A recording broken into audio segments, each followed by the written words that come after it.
Yeah, g'day guys. Today on the channel we're fixing up the few things that we discovered when we went for our test drive the other day, that we had a few things that we need to rectify. Let's get into that and stick around for the best bit.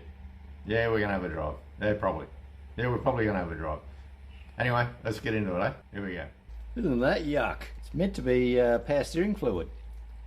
But clearly that's not. It's pink. It's meant to be red. That's just draining out of the system at the moment, just by gravity.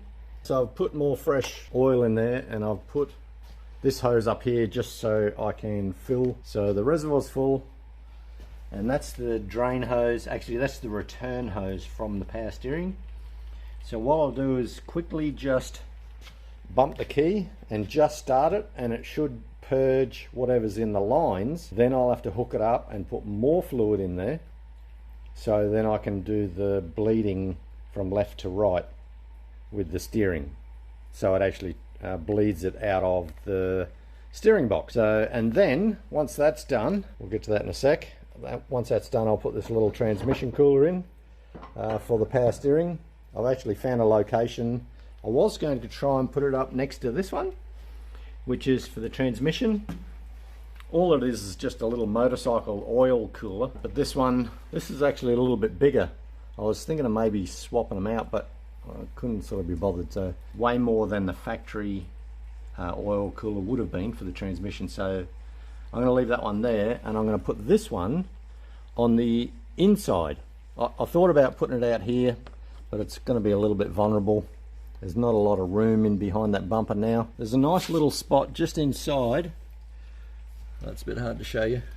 I'll put it there next to the fan, so the actual fan blows air through it, because with a radiator the airflow goes that way. Whatever air is blown from that fan, yeah, it may have some sort of warmth to it in the way of it's coming through the radiator, but it's better than nothing, and at the moment we need something. So this being quite large should be relatively effective. So I'm going to mount it inside there and hook that return hose, the one that's draining there now, to one end, and just put a short piece from the other end up to the reservoir, so it just flows through on the return. It's a non-pressure side, so it just goes back to the return. It goes back to the reservoir, sorry. Bump the key and see if I can squirt this out and see how much of a mess we make. I've got a little clamp on it just under there, but I still think we're going to shoot it halfway across the room. So let's give that a shot. Here we go. Contact.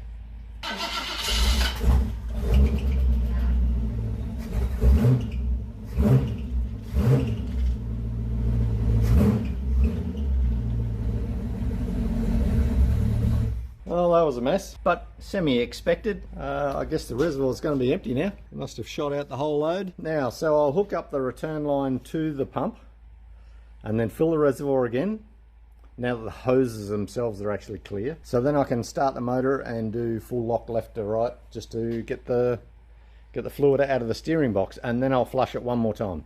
So then we should be hopefully right. Anyway, let's get into that. Okay, we're full. Fresh stuff. Let's give it another shot.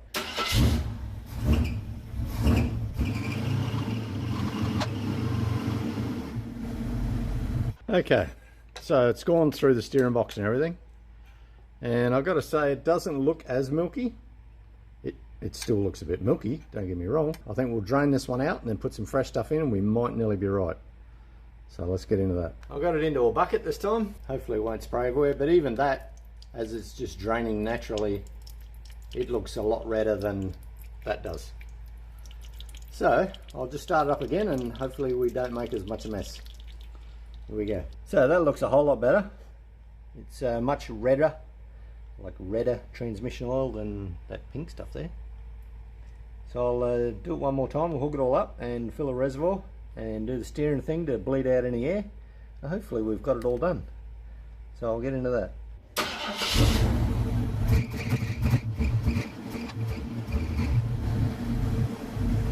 So that one looks, oh, it looks really good now. So there's no milkiness at all. It's just red. Excellent.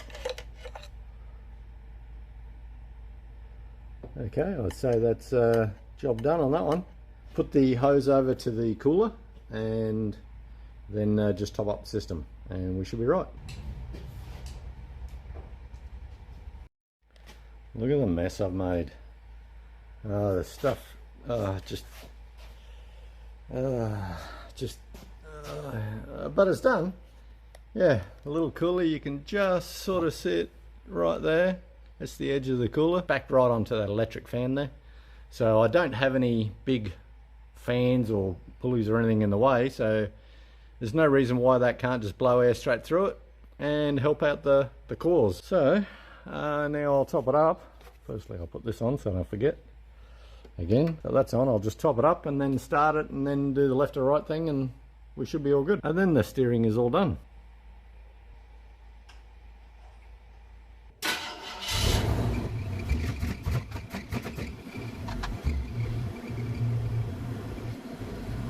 Very nice, clean oil. Job done. It's only about 20 steps to do that, and there's plenty in there. So, power steering and the cooler is all done. I'm just going to put a zip tie on it and we'll be finished. Now let's do the rear springs, eh? Let's get into that. Okay, so we're under the back. Now, I see these huge big springs, leaf springs. Well, I guess they're designed for a four-wheel drive. Well, actually, it's designed for a utility four-wheel drive. So, these bottom two, this one and the one below it, don't even get used in this application because there's not enough weight in it. They're called helper springs, so once the load goes down, then they actually start becoming useful.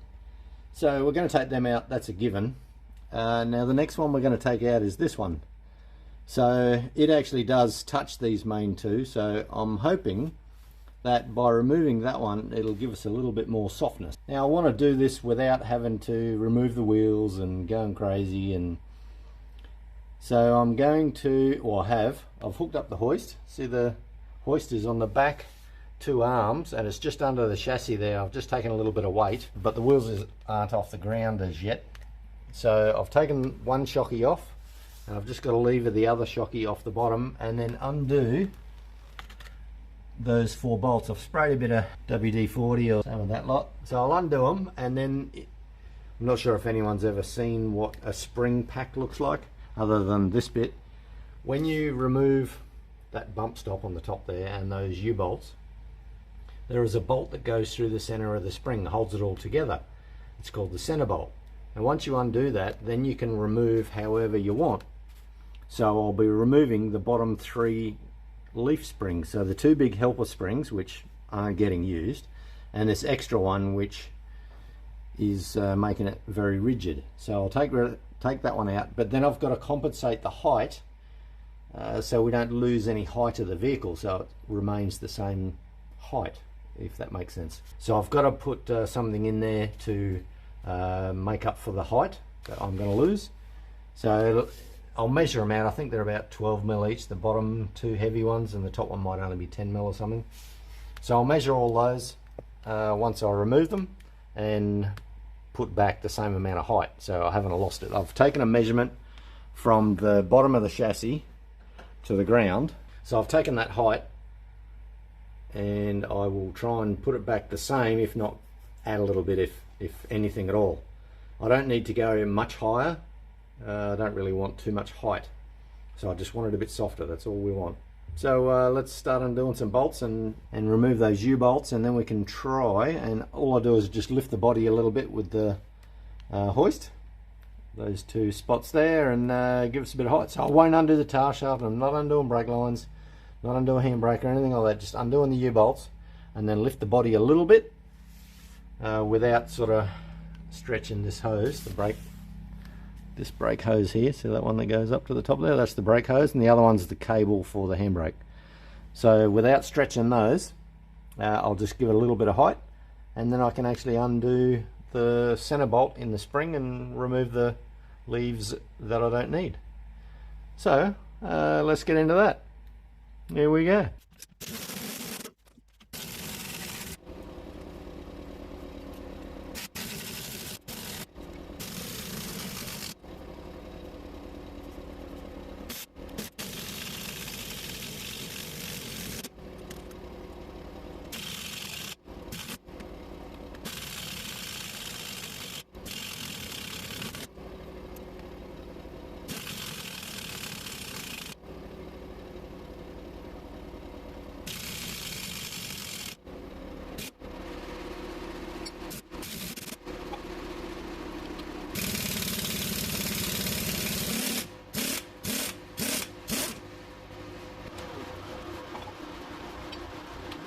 Okay, so that side's come off. I'll do the other one in a minute. But that's all that was sort of holding the springs to the differential tube. So all we do now is, once I've undone the other one, is I just lift the hoist so the body itself goes up, so the spring goes up a bit. But I don't want the diff to roll forward or anything, so under the front of the diff I'll put a jack, so then the diff won't roll or anything. So I'll get into that. Okay, got all the U-bolts off on both sides. What I did with this one, the one that was being exceptionally difficult, was I put the others on knowing that they come off easy, so I just firmed them up so then the U-bolt wasn't torquing. Because they're so long, it was just twisting. So what I did was just put all the others on and just firm, not tight, and then the other one just seemed to come undone. So then I just undid the others because we already knew they would come off. And I took the bump stops off. On this one they just sit on top of the spring. See that there's a hole there, and if we have a little look on top of the diff, you can just see it, there's a bolt in the middle, or you can see a nut and a bolt. That's called the center bolt. So I've got the trolley jack under the front of the diff so it won't roll or anything, and I'll just bump the button on the hoist and we'll be able to have a bit of a lift. And you'll see a big gap sort of coming up between here. Well, not a big gap, but we'll get a bit of a gap, and then I can unbolt that center bolt and start removing some leaves. Okay,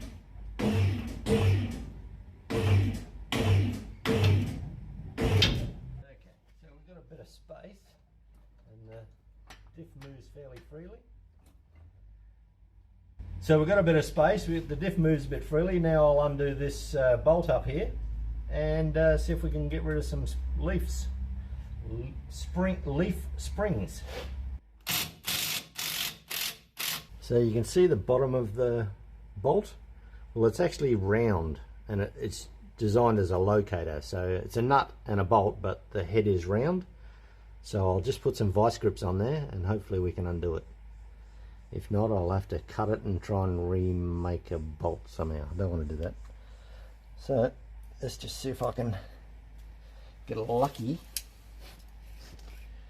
and use the old vice grips. There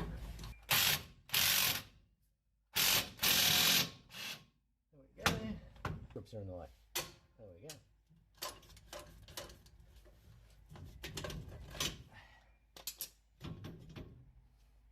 So you can see how all the leaves are now sort of separated. It's because nothing's holding them together. So what I've got to do now is undo this. It's a retainer, and the bottom two will be able to come out. And to get that next one out, I've got to either grind this rivet off. It's riveted into that spring. I either grind the rivet off or I just bend these back with a shifter or a bit of pipe or something. So I'd like to try and keep them if I can, because you never know, I may be silly and want to put it all back together. So let's just fiddle with that for a bit.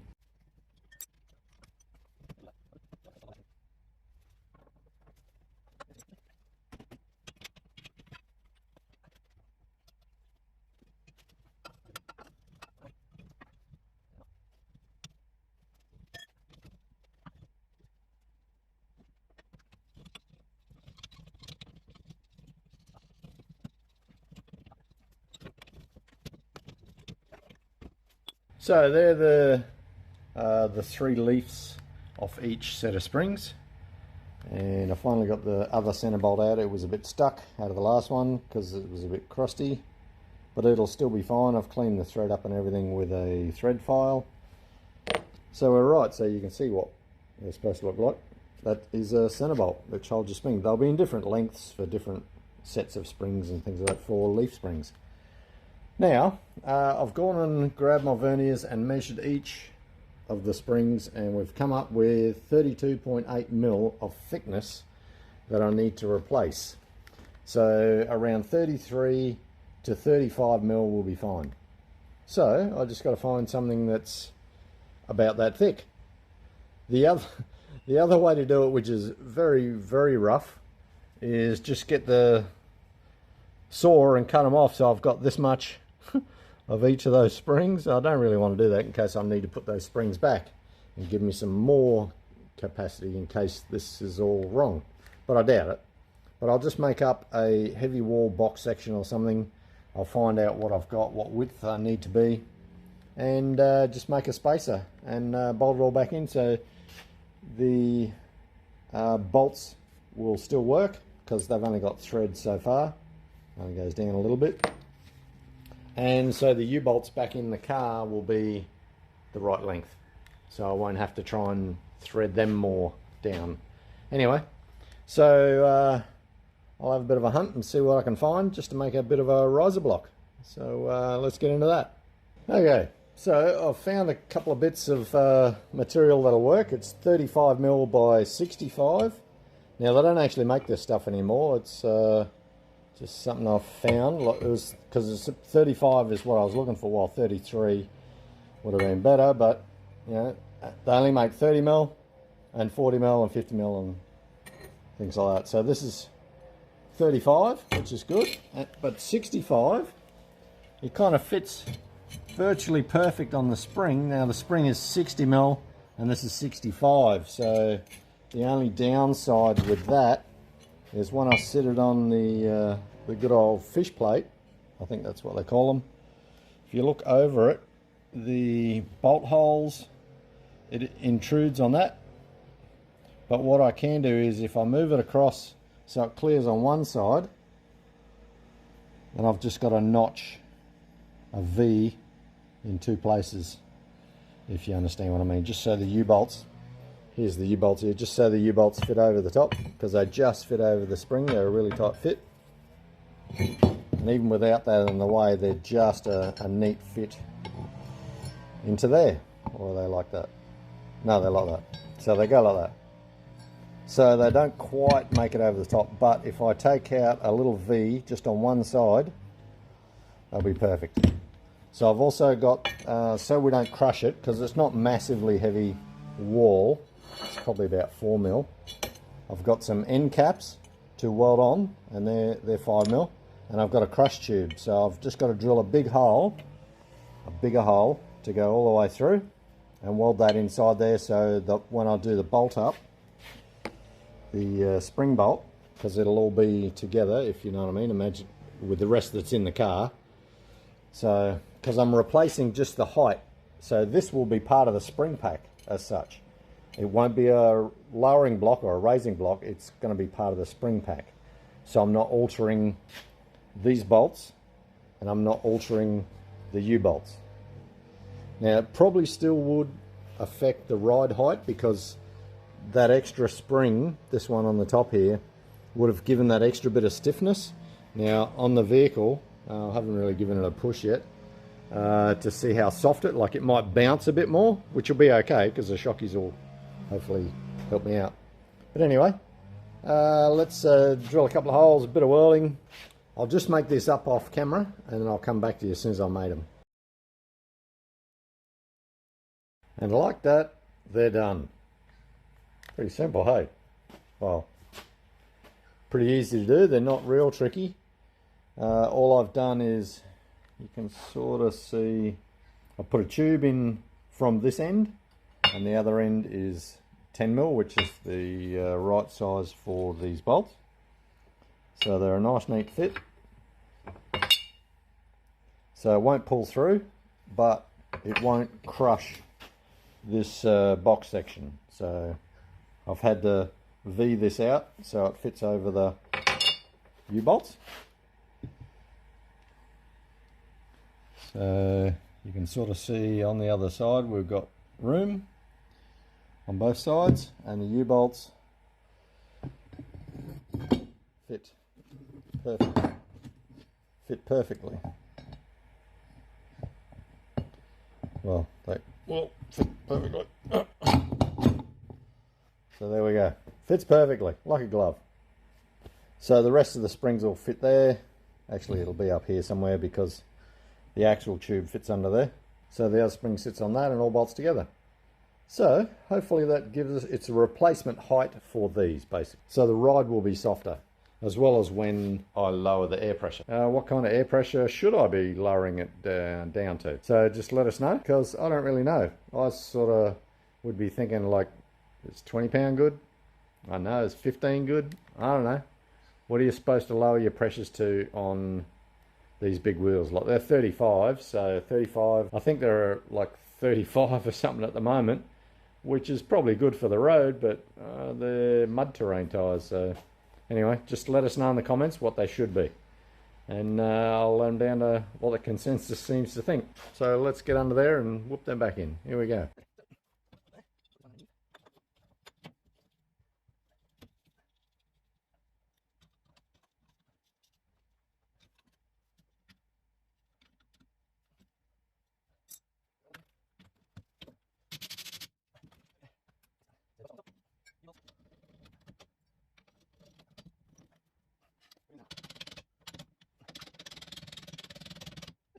The bolt that I put in's got to go in. There's a hole in the top of the diff cradle. Wiggle the diff when I get it lower and we'll be in. So I'll best do that.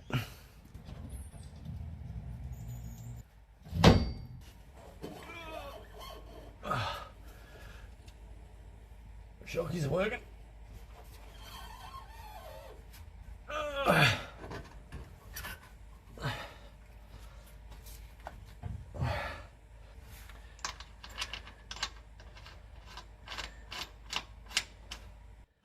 Now it's on properly. Job done. Okay, so they're all buttoned up and all in place. Replacement riser blocks. So we're going from 5 leaf spring. 2 of them were only helper springs, but there was 3 that was the active spring. So down to 2. Now it's still up on the hoist, so we'll see how far it lowers down. Hopefully it's not going to drop to the ground.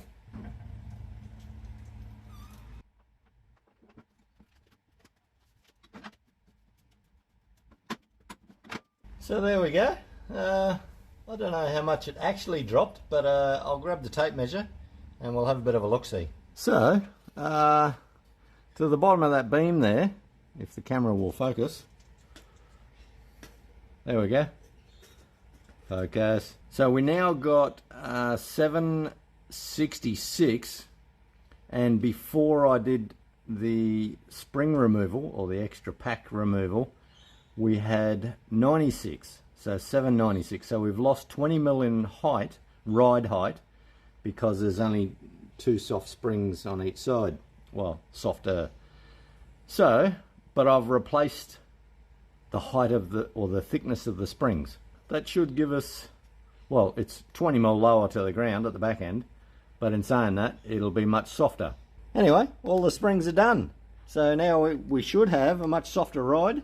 We've lost about 20 mil in overall height, because when I put the tape measure under there. And once I drop those tyre pressures down on what you guys reckon, we'll be able to go for a drive. Okay, so the power steering's all done, and the cooler is installed, and the system is flushed, and the rear springs are softened, if that's the right thing. And we've only lost 20 mil in actual ride height, which is really good. So it should be much softer, and with the tyre pressures, once you tell me what they're supposed to be, I'll be able to run with that.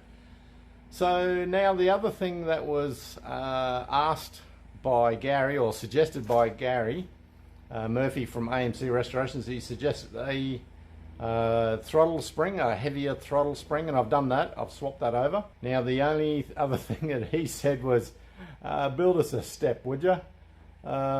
He was sick of struggling to climb up and to get into the vehicle, which was, yeah, he's got a good point there.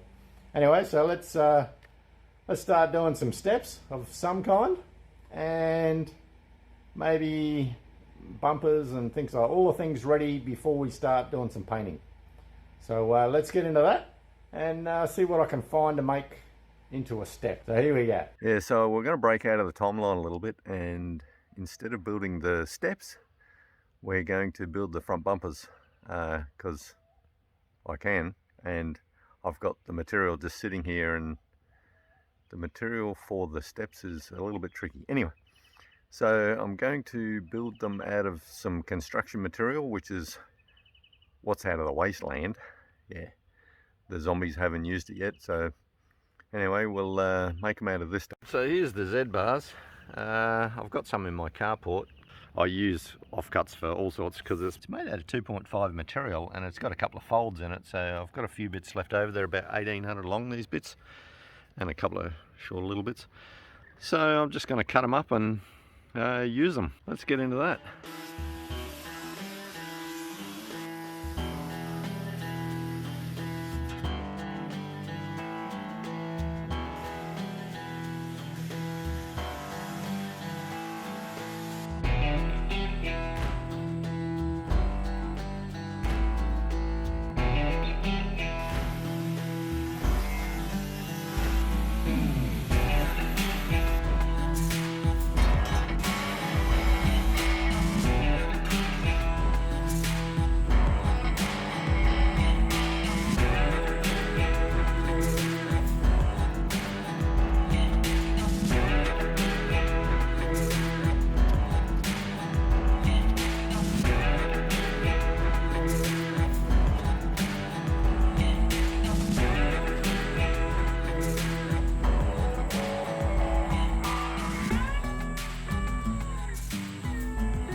So this is where we're at the minute. I've got a bit of shape to it, and I've cut another piece of that Z-bar material and like cut both the edges off of it, so all I've got is a flat piece. And I've sort of shaped it and bolted it together. Does it sort of look alright? I think we sort of... I've got these little corner pieces just here. Here it is. So these will just slip on kind of like that and match up, and I'm just going to put a piece of flat down here so it has a bottom on it, sort of like that bit does when that joins up there. So all I've got to do is see these, they're the original cab mounts, those two bolts there, they're the original cab mounts for the Hilux cab. So I'll just use those and put a bit of flat bar. So here's a couple of bits of flat bar. I've just got to put a couple of holes in them, and then they'll be able to bolt straight onto those things, onto those tabs just there, and I'll be able to weld it straight to the back of that bar. And then I'm tempted to, once I've put the corners in to finish it off, so it looks alright, I'll just put a hole right through here and into the plastic bumper, just so the bumper's not going to go up and down like this, and the bottom one's definitely not going to go because it'll be bolted to the chassis. That's sort of where I am at the minute. Once I've done all of that and I've welded the two pieces together, I'll put a couple of stitches on the inside and you won't really see it, and then I can cut it out. I'm not sure, bit of a design or a couple of big slots or something, and put some mesh in there of some kind, some steel mesh, to let the air flow through for the bottom half of that radiator. Like there's the top half. We just need the bottom half to breathe as well. Like those thermos will pull it through, but we just don't want any issues with not cooling enough. So that's where we're at the minute, and so I'll just keep going. I'll drill those tabs and put a couple of tacks on it, and then put these couple of corners in there and weld the bottom bit up, the bit of flat underneath. I think we've got ourselves a front bumper bar. And I've just got to whoop up the back one. Oh, the back one will be easy. Then I can marry it up with some exhaust pipes. That'll be nice. Let's get into it. We'll get these bumpers done.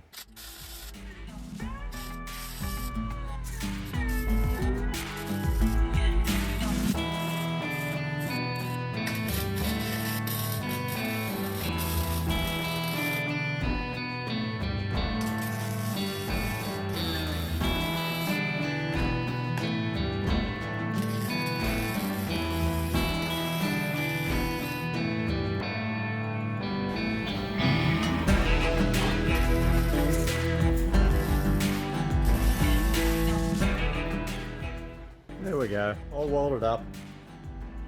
I hope it actually fits now, because there's been a fair bit of heat in the whole thing. Yeah, should be right. Anyway, when it cools down, I'll bolt it back on. Here we go.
There we go, the bumper's on. And I've got just the right amount of rust on it. So I've also done the rear one. It didn't take a whole lot, it was just a little bit different to put together. Should just fine. I didn't want to lose the exit angle, like from the rear tyre up to there. I didn't want to sort of lose anything. So I've gone with sort of where it is, and it sort of covers the chassis and everything. It sort of looks a little bit industrious, bit wastelandish sort of thing. I think we're sort of ready for some steps. Let's get into that. So what do you reckon the first thing that we should do with the exterior stuff? Put a ladder on it.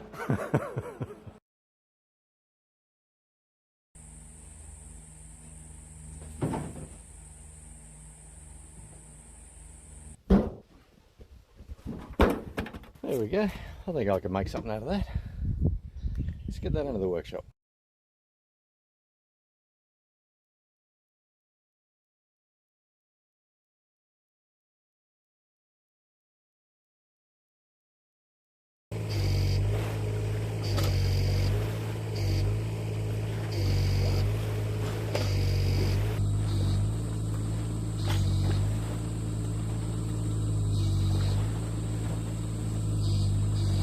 Well, I've left it here for about a week, full of water, and I think we'll be right.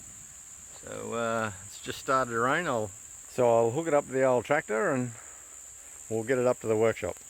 So here we go, let's start cutting it up.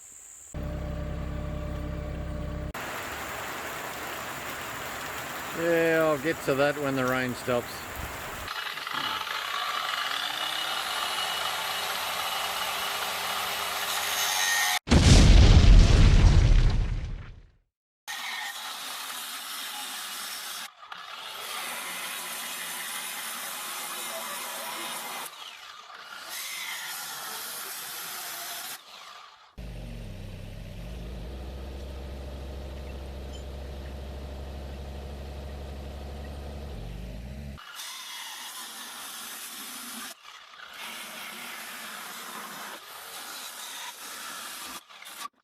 That was the easy bit. What about those bits? They're going to be heavy. I mean, the wall of that pipe was really heavy, so I'm expecting those two to be exceptionally heavy, and it's right down the middle. I might have to use the old saber saw. Okay, so I'm finally through with the old saber saw. So we have two separate tanks. Now let's get them inside the shed and make some steps out of them. Here we go.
Well, they've come up real nice, haven't they?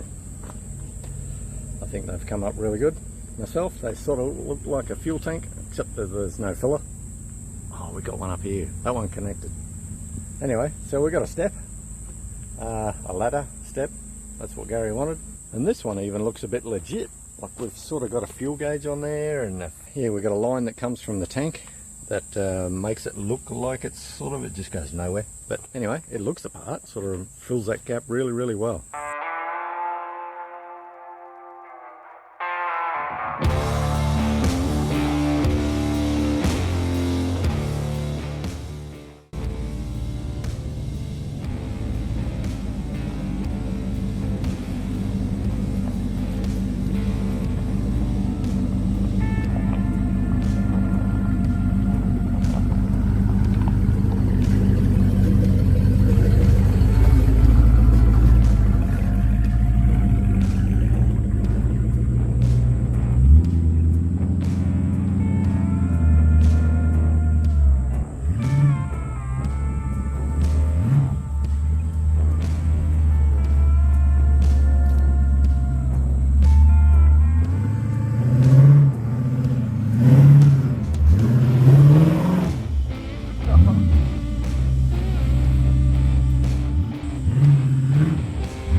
We'll catch you on the next one.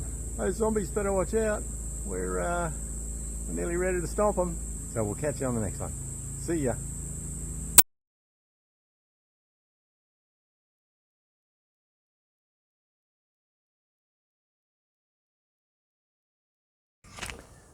Watch out.